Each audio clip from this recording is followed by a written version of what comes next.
Welcome back to the channel, folks, where this evening on the 20th of June 2026 in season 2, on this midsummer's evening, we take a close look at what urban moths are flying in our garden tonight. As part of good record keeping, we take note of when we switched the light on, when we switched it off, the nature of the lamp which you used, the phase of the moon, and the overall weather conditions, which were warm and breezy, in addition to a grid reference and the habitat type.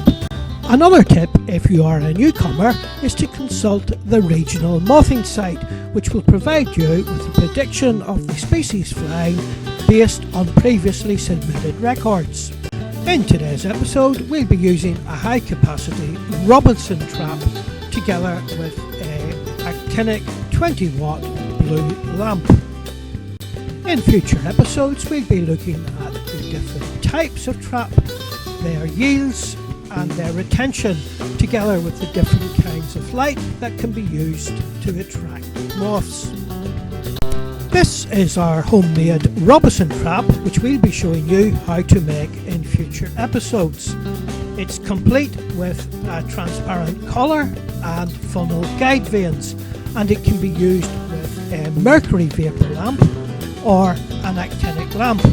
The use of a mercury vapour lamp together with transparent vanes directing moths into the collection tub greatly enhances yields and retentions. The trap can be used in the field and powered by generator.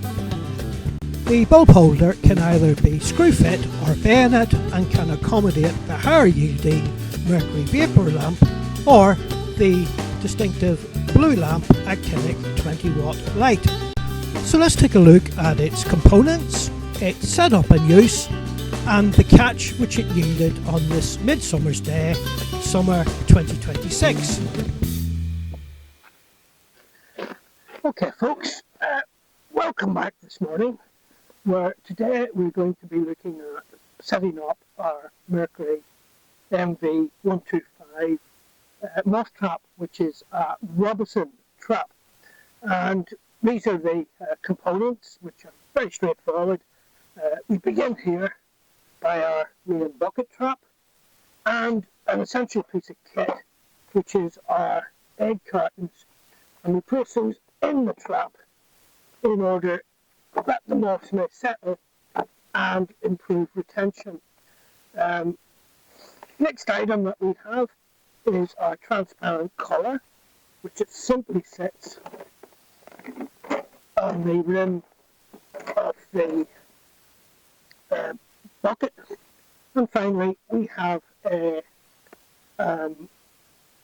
brewery cone, or a cone used for making wine, which has, as you can see, the electrics and the bulb set into it. The bulb that we're using for the midsummer trap is an actinic 20 watt light. And as soon as we have the cone in place, we can then put one of the features that make the Robinson trap so particularly good, which is these vanes, which directs the catch from all angles. As you can see, I just fit it crudely, like so, down into the trap itself and retains them well like a lobster pot. And if necessary, if we're using a mercury vapour lamp, we can put a rain shade on, because those bulbs run particularly hot and would be prone to cracking if we cool them rapidly with rain. So we can put a rain guard on top of this. And finally, all that remains to do is then simply to plug it in using the appropriate electrical transformer with a special socket and special plug to go into that. And that basically is the components of the trap. So that's how I assemble it. Okay folks, so I've basically set our table up so that it's even and level, and I've resorted to the inbuilt mic on the camera because the Bluetooth mic isn't working terribly well. So we've got an even support, elevating the lamp and dispersing the light more efficiently. Next thing we do is we pop on our bucket, like so, and randomly place in it these various egg cartons which will trap the moths in the bucket and stop them making their way out back up through the light. Next thing that we will do is pop on the collar like so, which is transparent and allows us to peer in and observe our catch, and then place on this, in the pre-cut hole of the right diameter, our lamp like so. So that is our actinic lamp as opposed to our MV125 Mercury. Once we've got it even and level, next thing we do is we place this vane at 90 degrees, so moths will fly in from all angles, be deflected down into the funnel and be retained within the cartons. And this little vane is actually an essential component of the Mercury, of the Robinson trap, as it increases catch rates and so on and so forth. So there it sits. If we are using a Mercury lamp, we will place a rain cover on top. Reason for that is the Mercury lamps run at a higher temperature than the actinics, which are much cooler, and because of that, a sudden change in temperature due to cold rain could potentially cause them to crack, and as the Mercury lamps are under high tension, they could explode. So we tend to favour the actinics when we work with people and children, or when we're in an urban environment where the actinic is a much more subdued light. But the best catch is always with the Mercury vapor lamp, and that basically is the trap assembled. As you can see, it's sat elevated, scattering light from all four angles, and the only thing that remains to be done is just simply to wait to see what visits the trap. Oh, one last thing, we need to just switch it on. So let's just pop our light on just to show you that the whole thing does work. There we have it. Not very obvious in bright daylight, but this light will glow a fluorescent blue later in the evening, as we will see.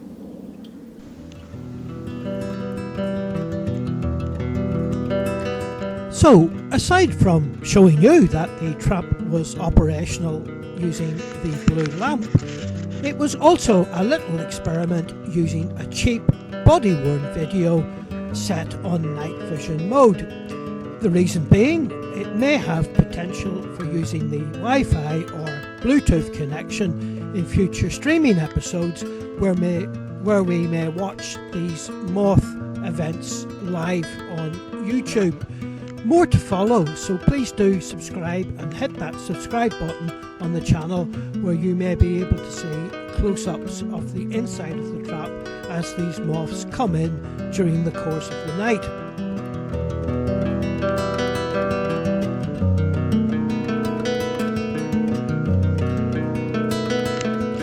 Different species of moth can visit the trap at periodic intervals, or, in the alternative, can be carried on periodic breezes.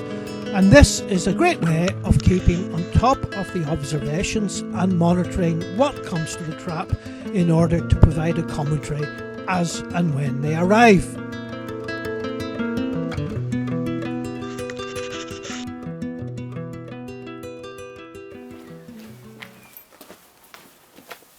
Okay folks, so it's the morning after on Midsummer's Day, the 21st of June, and we're going to examine our catch that we caught last night so that we can release them quickly.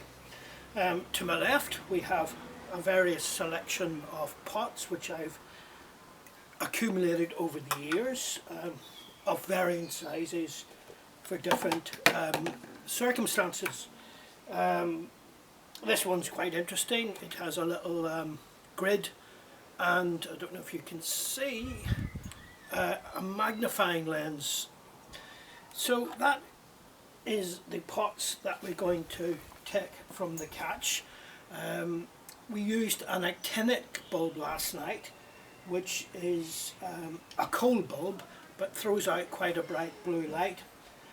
So what we're going to do is remove the moths from the contents of the tub, pot them up, photograph them for verifying, and see what our catch is.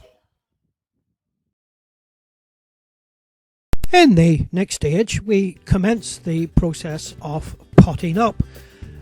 When we remove the light from the trap, we place a cloth over the open aperture to avoid moths escaping until we are ready to pot.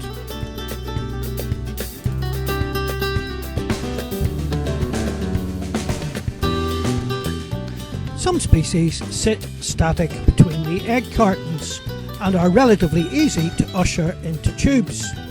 Other moths are a little bit more flighty and can pose a challenge.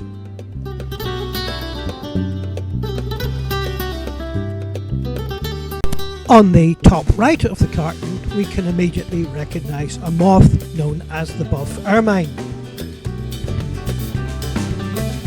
So we systematically work our way through the egg cartons, keeping our eyes open for the small micro moths which very often can evade us.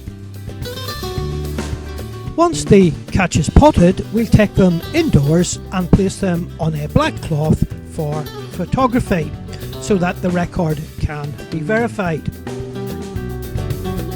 So in the up and coming segment, we will bring you the fruits of this labour by providing you with a video overview or photographic overview of this evening's catch, it being the 21st of June 2026.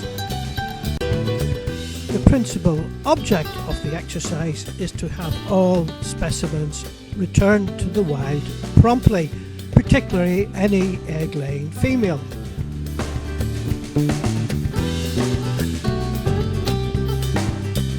Here we can see a ribboned wave making a dash for freedom and avoid its photograph being taken. And of course this sort of thing can be avoided by having a catch net or potting in a mosquito net.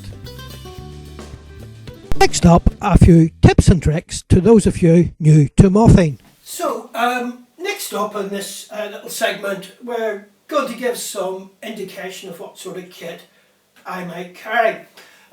This large sweep net is actually a proper sweep net, as you can see.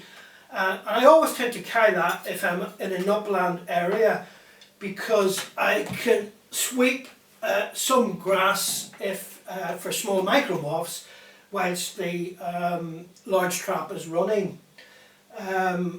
So back to some basic kit.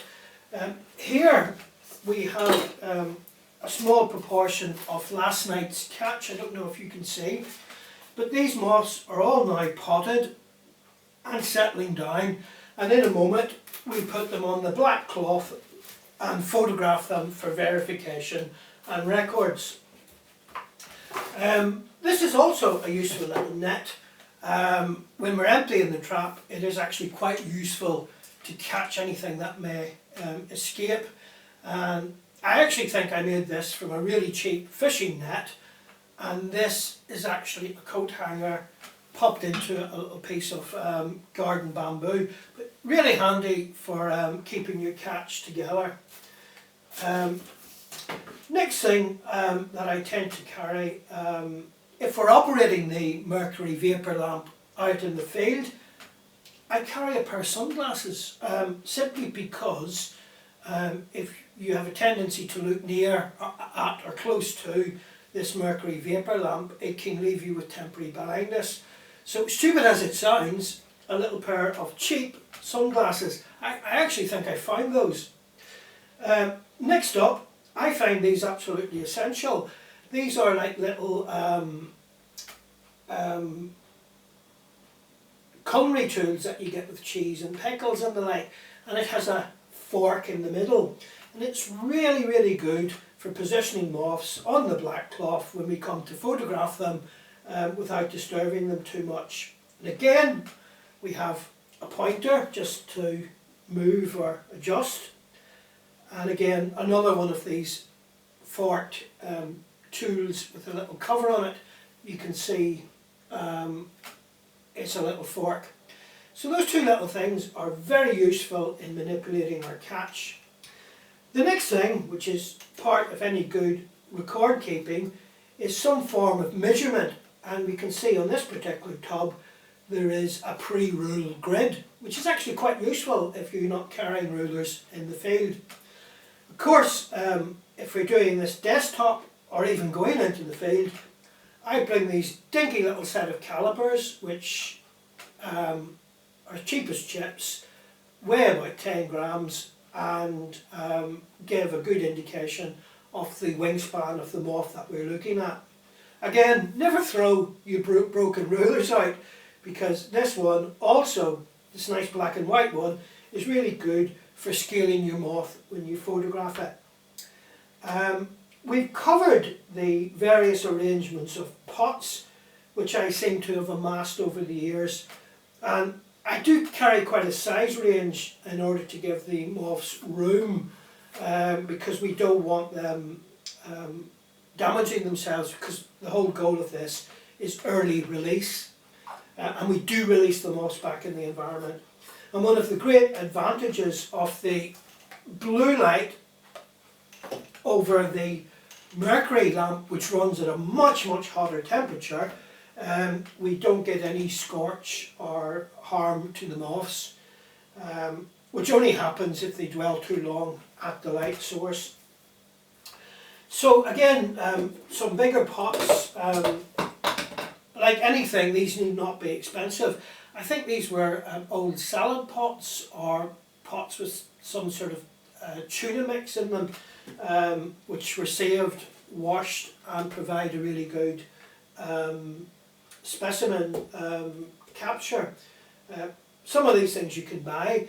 These are Eppendorf tubes, which I actually got free from a water quality lab, because once they have measured the water sample, they are effectively contaminated, and if they're re-washed again, can be used, particularly for micro moths. So these little tubes are very useful. So this is an array of things which I find essential in order to get the moth from the trap to the table to photograph and then release again. As you can see, we have a small fraction of last night's catch to show you, which will follow in the video after. Heart and dart, quite prolific, and the ribbon wave also here. A couple of cinnabar moths also came through, and this large thumping moth is known as a large yellow underwing, are known in the profession as a large yellow clumsy thing, and these are absolutely prolific. You won't be able to see it, but you'll be able to see the hind or underwings are actually yellow, even though it's quite a dull moth when the wings are closed. So that's a little fraction of last night's catch, which will be itemised and popped into the video for you to visually look at. So, the big question, what did we actually catch?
Well, folks, that's all from me, but we'd love to hear from you in the comments as to how you would like to see this playlist shape up.